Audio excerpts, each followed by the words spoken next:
Welcome to the Traders Market Intelligence Report, brought to you by WealthBuildersHQ.com. This update is for Monday, the 23rd of February, 2026. Hope you're having a great day. Hope it's been a great trading day for you. We've got about 30 minutes left till the market closes, so let's go ahead and jump right in. So we're going to look first at our economic report. So we've got Waller speaking on Monday from the FOMC. That's at 8 a.m. Pre-market. 10 a.m. on Tuesday, we've got consumer confidence, Richmond manufacturing. Not very big reports. I'm not too worried about them. Trump speaks 9 p.m. This is State of the Union on Tuesday, 24th. Nothing on the 25th. 26th, which is Thursday, unemployment is at 8:30. Big report, but still pre-market. PPI and core PPI are coming up on Friday. So we've got some reports, but there's not a whole lot out for next week. All right, let's go take a look at what in the world happened to Carmen Sandiego. Who? Yeah, go look it up. My kids used to love that show. Where in the world is Carmen Sandiego? So, guys, we've had, Friday, Thursday, Wednesday, Tuesday, and here we are last Friday. Monday was a holiday, okay? So this whole week has been a bullish event for us. But overall, and I've talked about this in some other places, when Power Hour, Power Option plays, one of the things that I've caught wind of, noticed, whatever you want to call it, is this, a couple things. This pattern in here. So this channel, if you would, that's setting up in here. And I meant for it to be a horizontal line. I'm drawing with a mouse, sorry. That's number one. Number two, if you look, you've got a high, and they're slightly lower. Okay? You look at our lows, you've got four of them. Low, lower, lower, lower. Okay? So almost a little wedge or channel heading downward. Now, could this be more of a descending triangle? It very well could be in there as well. Although this high is not much lower than this, it is lower, and that's the key. It's a lower high and a lower low. What happens up here, and we're having problems getting through that 6903 level, which is the top of our fib. Right, so that's our zero line. That's the ending point of our fib. We're having a problem getting through there. We've now tried 2 of the last 3 days to break through, and we've not had any luck. And you should know, if you don't, you should understand that that zero line, there's a lot of resistance there, period. It's natural resistance. Think of it like this. Think of it, this is nature's resistance, right? Nature's cure, whatever you want to call it, right? It's wrong wording, but you get the idea, I hope. The level right now is predicted by nature. It has nothing to do with us. It's a natural force. People hesitate there and they don't understand why. The key factors here today were this. 2 days ago on Wednesday, we broke through the wick. We chipped away at the ice. Bulls broke through, pulled back yesterday, gap down today, run, and we push a little bit higher. So we broke away at the ice. We opened it up just a little bit more.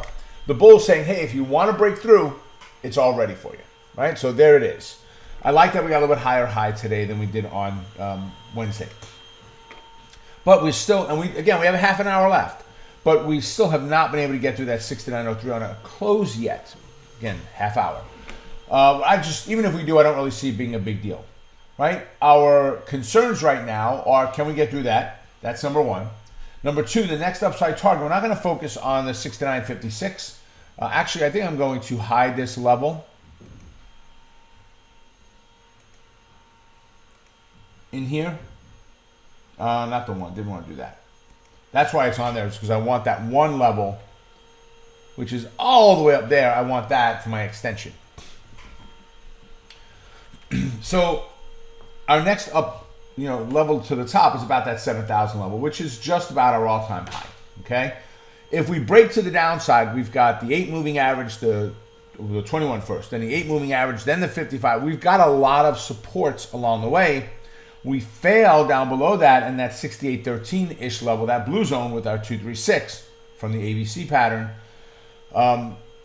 That's our zone, our range that we're looking for next. From there, yes, the recent swing low we had, but then most importantly, that 67.65. We've not been able to get to it yet. If we do get to that level, we don't have a whole lot stopping us along the way because of how our last run made it. We've got some hesitation on this low where the C came off of A, B, C when we drew the ABC pattern. But besides that, we've got every deviation, one standard deviation, one fib line, every deviation along the way down, right? All the way back down to where we came from. So if we're sitting right now at 6,900, let's call it, and we've got 6520, let's just call it 6,500. You got 400 point drop as a potential in there. Now, we move about 90 points a day right now, right? 160 fib, so 80 points a day. If we're moving 80 points a day right now, 400 points, that could be a normal 5 days bearish run, right? And we've chipped away at the ice here, here, and here. We've got a series of lower lows at this point. So could we break to the downside? The answer is yes. The key is going to be, how do you handle this? What do you do next? Well, we're in a good position right now. If we close where we are, ideally, I'd love to see us close above the zero line. I'd love to see us get a little bit above it, maybe 69, 10, 12, 15, somewhere in there would be just wonderful. You know, another 10 or 12 points to the upside. Small pullback on Monday and a bounce. And if that happens, now you start looking for stocks that have pulled back to key levels and bounced, and now you've got bullish positions that you consider entering. Because we went from just on Tuesday, Friday, Tuesday, we were in bearish bias. We're in a bearish neutral bias on Wednesday. We're bearish yesterday, and today we're now, if we hold, we're bullish. Okay, so overall, we've seen good movement. Now, we're not a true bull. Keep in mind, a true bull says this: I have my moving averages in the proper order. 8 would be on top, that would be pink. Green would be in the middle, that's the 21. And the brown, 55, would be on the bottom. So the 8 and 21 are inverted right now. So I don't have a great setup. It's not a true bullish bias, but we are bullish if we stay above the highest moving average. And the highest one is at least the 8 or the 21, not the 55. As long as it's one of those, we can take the trade. But you might want to consider taking this as an aggressive entry because we don't have the true bullish bias, which means lower number of contracts if you're doing a contract trade, meaning I normally trade 10 contracts or 4 contracts. Or if you're trading dollars, so you're putting equal dollar amounts into your trades. And let's say you trade equal dollar amounts of $1,000 trades. You may look at this and say, maybe I just want to put $400 or $500 into the trade now because it's considered a little bit more aggressive for us, okay? If we do break to the downside, folks, I got nothing for you. We've got a lot of resistance, or support rather, between the 21, the 8, and the 55, and then the blue zone here, and then the recent swing low, and then the 67.65 and the 67.58. There's a lot there. There's a lot of levels there. So pick your battles on the downside. The upside's a whole heck of a lot easier for us to identify right now, okay? If we look at the VIX, fear, we're down. We're down about $1. We're still in the medium range. Excuse me. We're still in that medium range. You can see we're nowhere near high at this point, which takes us up about 29. 18 takes us down to our low zone. And again, we're nowhere near that at this point. We're still a good distance away. It's not happening today is what I mean.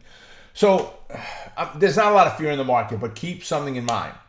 Your options, certain stocks, are holding higher premiums right now than they have been over the last couple of weeks. Some of that is the uncertainty of what's going on in the market. Some of it's uncertainty of what's going on with gold, silver, Bitcoin, with what it's doing, price of oil, Middle East, Ukraine, Russia, China, whatever it is. Excuse me. There's a lot of newsy things out there that are scaring traders right now. So we've got to be cognizant of that. You need to be cognizant of that, right? Keeping in mind that we do not have a lot of fear right now in the market, which is great. So look for those levels on the S&P 500. Manage them along with your own stocks. Find key levels of stocks that are in bullish position. If you take a Costco as an example, right? We're in a bullish neutral bias right now on Costco. Actually, this is today. No, we're good. This is today. So we're in a bullish neutral bias. If the S&P moves up and Costco can get above this 993, retest and bounce, that might be your entry signal. With that, ladies and gentlemen, make it a profitable day. Stay focused on the quest to becoming a great trader. Keep crushing it. And remember, you're just one trade away. I will see you all on our next update. Take care for now.